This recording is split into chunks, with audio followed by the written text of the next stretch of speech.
She took off her only pair of winter boots and handed them to a stranger in the snow. The wind that afternoon in Lincoln Park cut through Chicago like a blade made of ice, sharp and relentless, the kind that made even lifelong Midwesterners question why they stayed.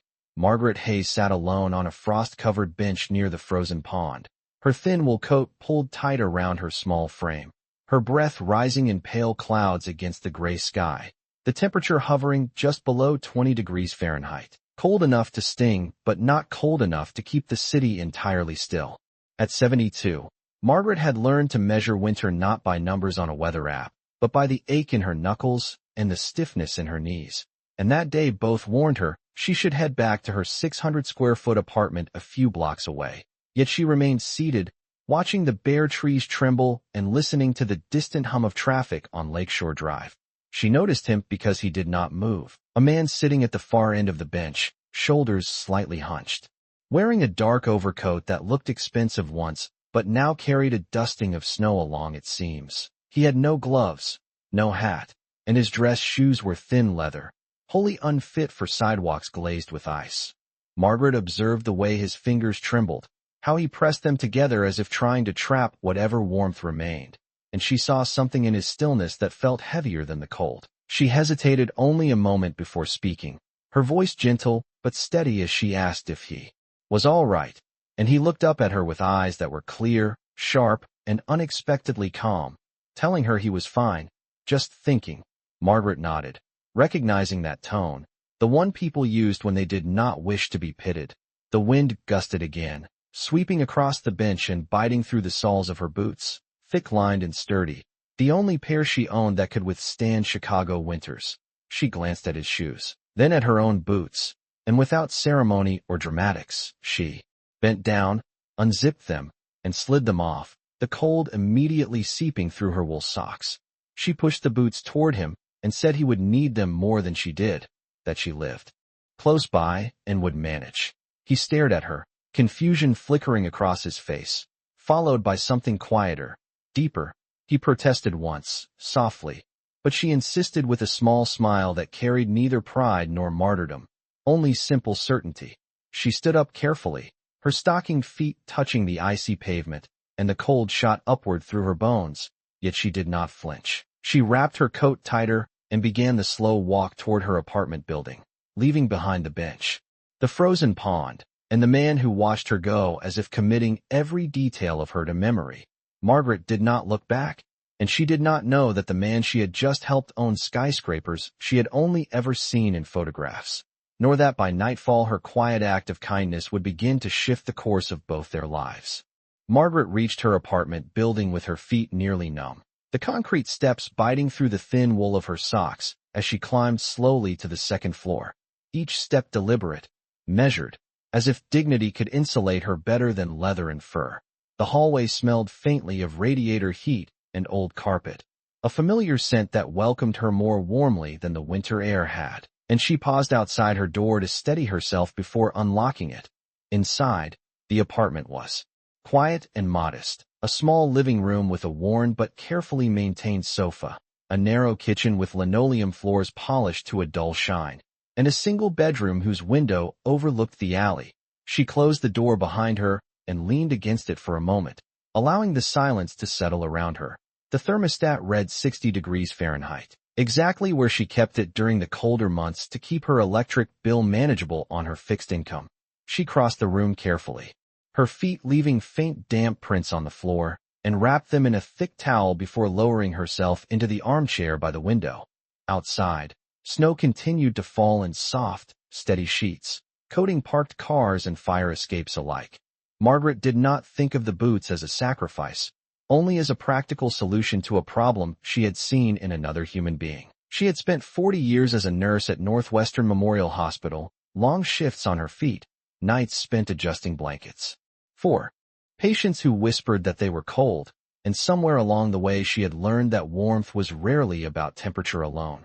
She rose after a few minutes and filled a kettle with tap water, placing it on the stove to boil for tea, her movements unhurried and precise. She calculated quietly in her mind whether she would need to postpone buying groceries to replace the boots before the next snowstorm. deciding she could manage with the old sneakers in her closet if she layered enough socks. The thought did not trouble her.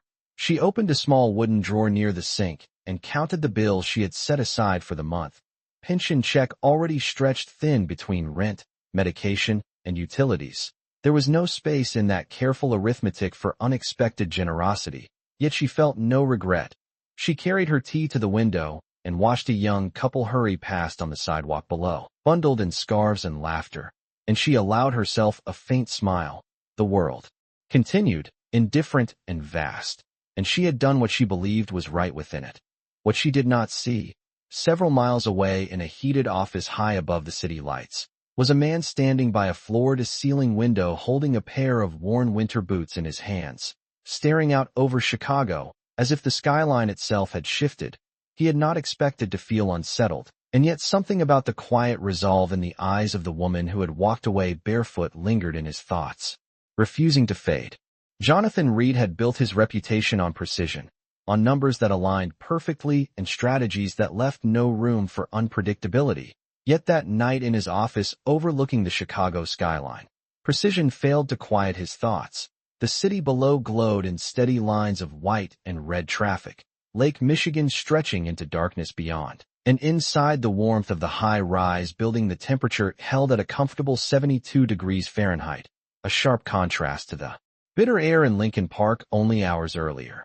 He placed the worn winter boots carefully on the polished surface of his desk, their linings slightly frayed, the soles showing years of careful use rather than neglect, and he studied them as if they were evidence in a case he did not yet understand.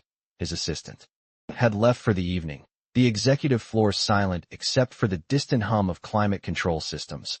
And for the first time in a long while, Jonathan felt something that did not fit neatly into a quarterly report. He had spent the past year conducting what he privately called social observations, dressing in ordinary clothes, stepping away from corporate events and press conferences, walking the city without security detail, curious whether kindness still surfaced when no cameras were present. Most days he encountered polite distance, occasional indifference, sometimes suspicion, but rarely genuine sacrifice. What unsettled him was not that the elderly woman had spoken to him. It was that she had given him the one thing clearly protecting her from the cold without hesitation and without asking his name. He replayed the moment in his mind, the steady tone of her voice, the absence of self-importance, the quiet certainty in her eyes.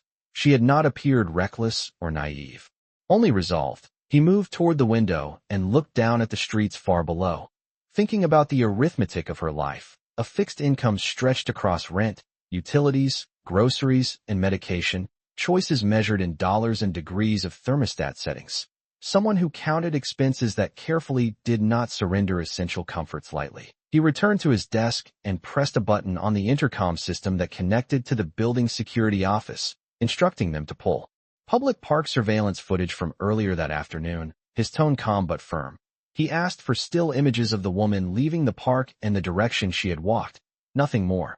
He told himself this was part of a broader philanthropic assessment, a way to identify individuals worthy of assistance, yet beneath that rational explanation lay something less clinical and more personal. When the first grainy image appeared on his tablet, showing her slight figure walking carefully across icy pavement in thin socks, he felt an unfamiliar tightening in his chest. She had not looked back. She had not waited for gratitude. She had simply walked away into the cold. And in that quiet departure, Jonathan sensed that the experiment he believed he was conducting had subtly reversed, that he was no longer the one evaluating the world, but the one being measured by a standard he had not set. Margaret heard the knock just after 3 in the afternoon, a measured, deliberate sound that echoed lightly through her small apartment, and she paused with a dish towel in her hands before walking toward the door. She was not expecting visitors, and in a building where most residents kept to themselves, unexpected knocks usually meant a package delivered to the wrong unit or a neighbor asking to borrow sugar. She opened the door carefully and found the man from the park standing in the hallway, now dressed in a tailored wool coat that fit him perfectly, his posture straight, his presence noticeably different from the figure who had sat quietly beside her on the frozen bench. For a brief second, recognition passed between them, not dramatic, not loud, but certain. Margaret's eyes moved from his face to the polished shoes on his feet, then back to his expression, and she offered a polite, restrained smile, as if greeting an acquaintance from church. Jonathan greeted her by name, his tone respectful, and explained that he had hoped to thank her properly for her kindness the previous day. She stepped aside to let him in, apologizing lightly for the modest state of her apartment, though everything was tidy and carefully arranged. The living room held a narrow bookshelf filled with well-worn paperbacks, a small wooden cross above the doorway, and framed photographs of a younger couple standing in front of a suburban home that no longer belonged to her. Jonathan noticed the details without comment, the quiet order, the absence of excess, the way every object appeared chosen for function rather than display. Margaret invited him to sit and offered tea, moving toward the kitchen with the same steady composure she had shown in the park, as if hosting a guest were an ordinary extension of her day. Jonathan declined politely but thanked her, his gaze lingering on the thin area rug beneath his feet and the thermostat on the wall set at 60 degrees Fahrenheit. He realized that the warmth he felt in the room came not from the heating system but from something far less tangible. Margaret returned and sat across from him, hands folded loosely in her lap, waiting for him to speak. There was no curiosity in her expression about his identity, no pressing questions about his background or finances, only a calm expectation that he had come to express gratitude and would soon leave. Jonathan explained that he had been reflecting on her generosity and wished to understand what had led her to act so quickly, especially on such a bitter afternoon. Margaret considered the question carefully before answering that when someone looks cold, you do not conduct an interview. You simply offer warmth. She said it plainly, without self-praise, as though stating a fact about the weather. Jonathan felt again the subtle shift inside himself, the sense that her logic operated outside the transactional framework he had grown accustomed to. He understood in that moment that whatever conversation followed would not be about repayment alone, but about something deeper, something that money could acknowledge yet never fully equal. Jonathan did not reveal everything during that first visit, and when he stepped back into the cold hallway and descended the narrow stairwell, he carried with him a quiet certainty that this meeting would not be the last. Over the next several days, he found his thoughts returning to Margaret Hayes in moments that usually belonged to corporate strategy and investor calls. While executives discussed expansion into new markets and quarterly projections measured in millions, he remembered the thermostat on her wall set to 60 degrees Fahrenheit and the careful way she had folded her hands in her lap. 3 mornings later, Chicago woke to another wave of winter, the temperature dropping to 15 degrees Fahrenheit, with wind gusts strong enough to rattle window frames across the city. Jonathan stood again near the window of his office, watching the snow sweep across downtown streets, and made a decision that did not pass through a committee or legal department. He instructed his assistant to prepare a proposal for a new philanthropic initiative focused on senior citizens living on fixed incomes within the city, a program that would subsidize heating costs, winter clothing, and essential medical expenses. When asked what had prompted the urgency, he offered only that timing mattered during winter.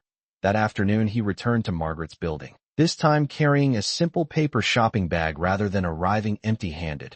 Inside were a new pair of insulated boots, in her size, lined with shearling and built to withstand sub-zero conditions, along with a receipt left deliberately visible in case she wished to return them. When she opened the door, surprise flickered briefly across her face before settling into composure. She noticed the bag immediately and shook her head gently, telling him that repayment was not necessary. Jonathan responded that it was not repayment but practicality, that Chicago sidewalks were not forgiving in January. She hesitated, then accepted the bag not out of obligation, but because refusing would have prolonged the exchange unnecessarily. They spoke again at her small kitchen table, steam rising from 2 cups of tea, and Jonathan listened as she described her years at the hospital, the long overnight shifts, the patients who had no family, the quiet satisfaction of helping someone feel less alone. She did not frame her life as sacrifice, only as work worth doing. Jonathan realized that for the first time in years, he was not evaluating a potential partnership or negotiating a contract. He was simply listening. When he left, the wind felt sharper than before, yet something inside him felt unexpectedly steady. Later that evening, A formal announcement was drafted for release to local media about a forthcoming foundation dedicated to senior support services, though no names were mentioned as inspiration. Margaret, unaware of the broader decisions unfolding beyond her apartment walls, tried on the new boots and stood near her window, looking down at the snow-covered street, unaware that her quiet act on a frozen afternoon had begun to ripple outward in ways neither of them could yet fully see. The announcement aired on a local Chicago morning news segment 3 days later, just after the weather report warned of another incoming cold front pushing temperatures below 10 degrees Fahrenheit, and Margaret only noticed it because she kept the television on for background noise while preparing oatmeal in her small kitchen. She carried her bowl to the living room and paused when she saw Jonathan Reed standing behind a podium. The city skyline displayed on a large screen behind him, his name printed clearly in bold letters beneath the caption identifying him as the founder and chief executive officer of Reed Tech Industries. Margaret lowered herself slowly into her armchair, her eyes narrowing slightly as recognition settled in, not with shock, but with quiet understanding. He looked different under studio lighting, more formal, more composed, yet unmistakably the same man who had once sat beside her in the snow wearing thin leather shoes. He spoke about a new foundation, dedicated to supporting senior citizens living on fixed incomes throughout Chicago, describing assistance with heating costs, essential winter clothing, and medical expenses, his voice measured and steady. He did not mention Lincoln Park, nor did he mention a frozen bench or a pair of boots. Yet as he spoke about dignity and unseen generosity, Margaret sensed that the origin of the idea had not been purely strategic. The camera briefly cut to footage of elderly residents entering community centers, volunteers distributing blankets, and workers installing improved insulation in aging apartment buildings. Margaret felt a subtle tightening in her chest, not from pride but from an unexpected awareness that her simple decision had intersected with something far larger than her daily routine. She set her bowl aside and watched until the segment ended, then reached for the remote and turned the television off, allowing silence to return to the room. The radiator clicked softly against the chill outside, and she glanced at the new boots placed neatly by the door. She did not interpret the broadcast as repayment, nor did she assume personal credit. Yet she understood now that the man who had visited her kitchen table was not merely a thoughtful stranger, but someone whose resources could alter entire neighborhoods. Later that afternoon, as she walked carefully down the sidewalk wearing the insulated boots he had brought, she noticed a flyer posted near the entrance of her building announcing upcoming assistance programs for seniors in the area, funded by a newly established foundation. Neighbors gathered near the bulletin board. Reading the details with cautious curiosity, Margaret stood a few steps back, observing quietly, aware that a line had been crossed without her consent or request. Somewhere across the city, Jonathan reviewed initial response reports to the announcement, the number of inquiries exceeding projections within hours. Yet amid the metrics and media coverage, his thoughts returned not to press conferences or stock prices, but to a woman who had offered warmth without calculation for the first time. Since launching the initiative, he felt the weight of a decision that extended beyond public relations, recognizing that the story unfolding was no longer about philanthropy alone, but about the quiet influence of a single, unadvertised act that had begun on a winter afternoon. The following week, the city felt subtly different to Margaret, though her routine remained unchanged. She still woke before sunrise, brewed her coffee in the same chipped ceramic mug, and read a few pages from an old paperback before stepping outside into the cold Chicago morning.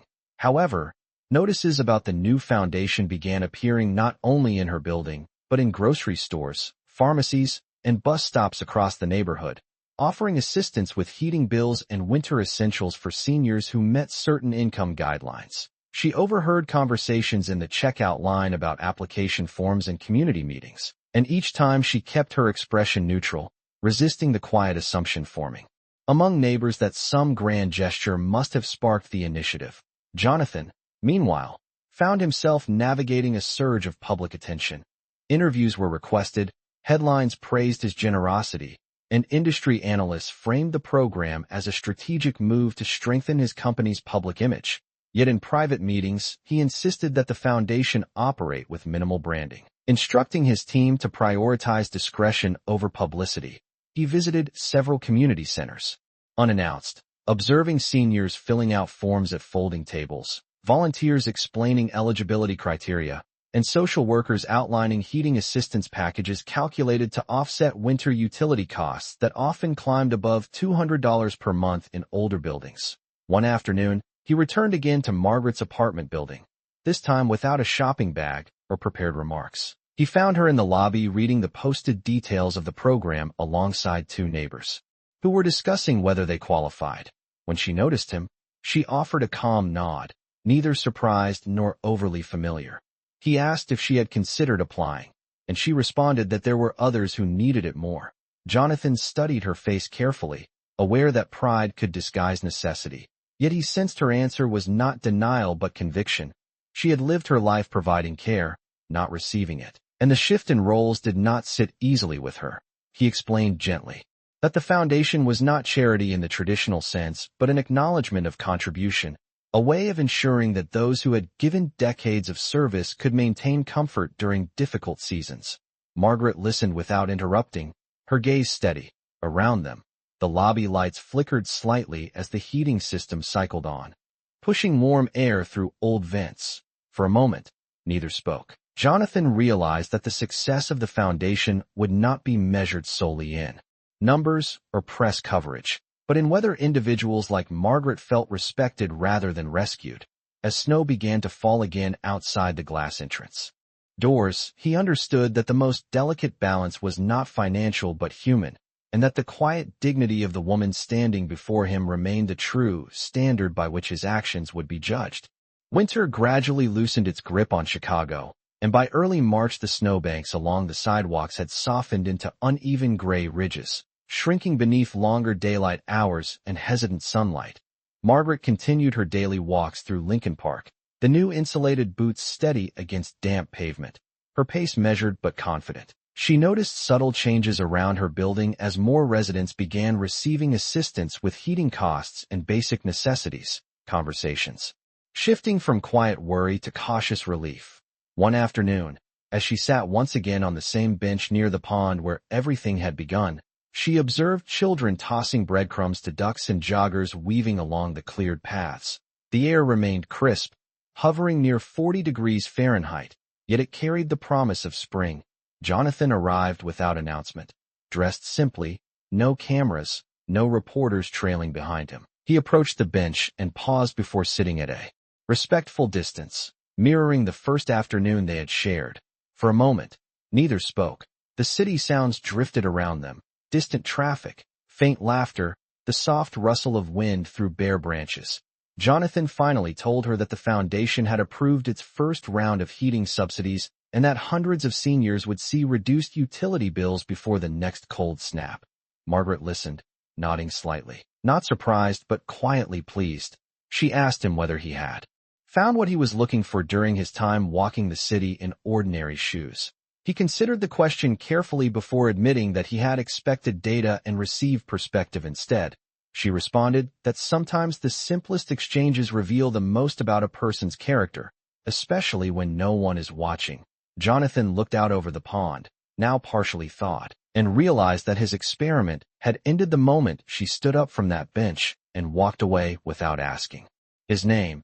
He told her that he would continue funding the foundation regardless of headlines or quarterly profits, not because it improved his image, but because it aligned with something he had nearly forgotten. Margaret smiled gently and reminded him that resources, like warmth, are most meaningful when shared without calculation. As they rose to leave, Jonathan extended his hand, not as a businessman sealing an agreement, but as a man acknowledging a lesson learned. Margaret accepted the gesture with the same calm dignity she had always carried. They walked in opposite directions along the path, neither looking back. The skyline shimmered in the late afternoon light, unchanged yet somehow altered by the quiet shift within two individuals, and in the steady rhythm of the city moving forward. Their brief intersection remained unspoken but enduring, a reminder that a single act offered without expectation can travel farther than wealth ever anticipates.